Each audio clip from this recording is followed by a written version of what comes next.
Baltimore's double defeats Manchester United, and Chelsea wins the Women's FA Cup. Unflustered, unrivalled and unbeaten. Sonia Bompastor's Chelsea team were at their clinical best as they completed a 30-game unbeaten domestic treble with a 3-0 win against Manchester United in the FA Cup final. For the most part, United weren't that bad, Chelsea were just better when it mattered most, again and again and again. 2 goals from Sandy Baltimore, arguably the Blues player of the season, sandwiching Catarina Macario's headed effort. There were high expectations for the first sold-out Wembley Women's FA Cup final on the 10th anniversary of the first one held at the National Stadium. The fact that only 74,412 filed into the ground will be a small talking point. Ticket prices not yet high enough for fans to prioritize it, and women's team fanbases not quite large enough for the Football Association to be able to stop selling tickets far in advance of the teams in the final being confirmed. But these are changes that are creeping closer. Ella Toone was a surprise omission from the United starting 11, a day after she was named the club's player of the season for a second consecutive year.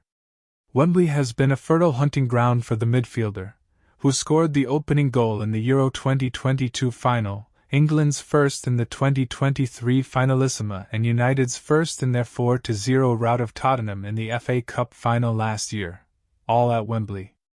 Instead, Dominique Janssen joined Hinata Miyazawa and Grace Clinton in midfield, while Aoife Mannion slotted in at the back in the absence of injured Jade Riviere. It was a rampant start for the visiting team, who had Avram Glazer and the chief executive, Omar Barada, in attendance but not the minority owner Sir Jim Ratcliffe, who also missed the final last year.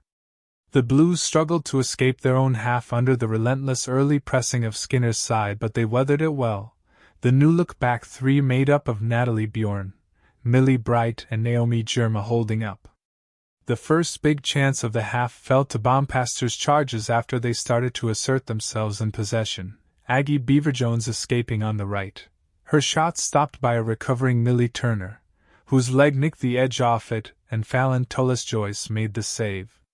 3 minutes later, United had their clearest opportunity. Elizabeth Turland returned to the starting 11 in place of Melvine Mallard, swung the ball in from the right and Bjorn cleared but only as far as Janssen, who powered her effort over the bar from the edge of the box. With the match end-to-end, fittingly, with the tennis legend Serena Williams in the stands alongside her daughter, Olympia, and husband, Alexis Ohanian, Chelsea's new minority owner, it was Chelsea who would go closest. Next, Mayra Ramirez, deemed fit to start the game after a spell out through injury, wove her way past Mannion before poking a pass through towards Lucy Bronze, who was being closely shadowed by Leah Galton. Tullis-Joyce pushed clear and Gabby George was on hand to fire the loose ball away from the back post.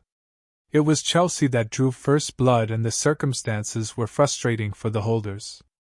Céline Bizet, who was on the opposing team in the final last year, somewhat inexplicably threw her leg across the body of Erin Cuthbert just inside the box, and the penalty call was instant.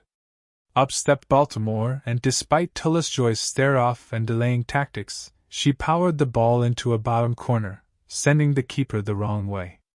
It was a crushing blow for United coming just before the break.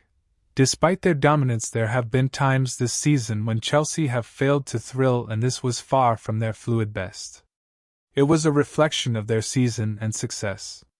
No matter the opposition or intensity, no matter the disruption to their own rhythm, they are an unflusterable and dogged beast.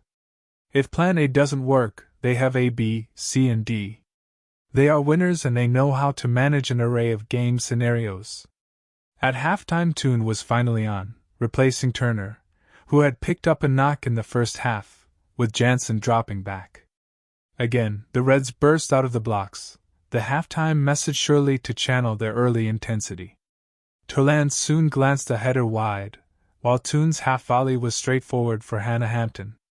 After that, they struggled to create clear-cut chances and really test the Chelsea back three. Chelsea delivered the killer blow with 6 minutes remaining.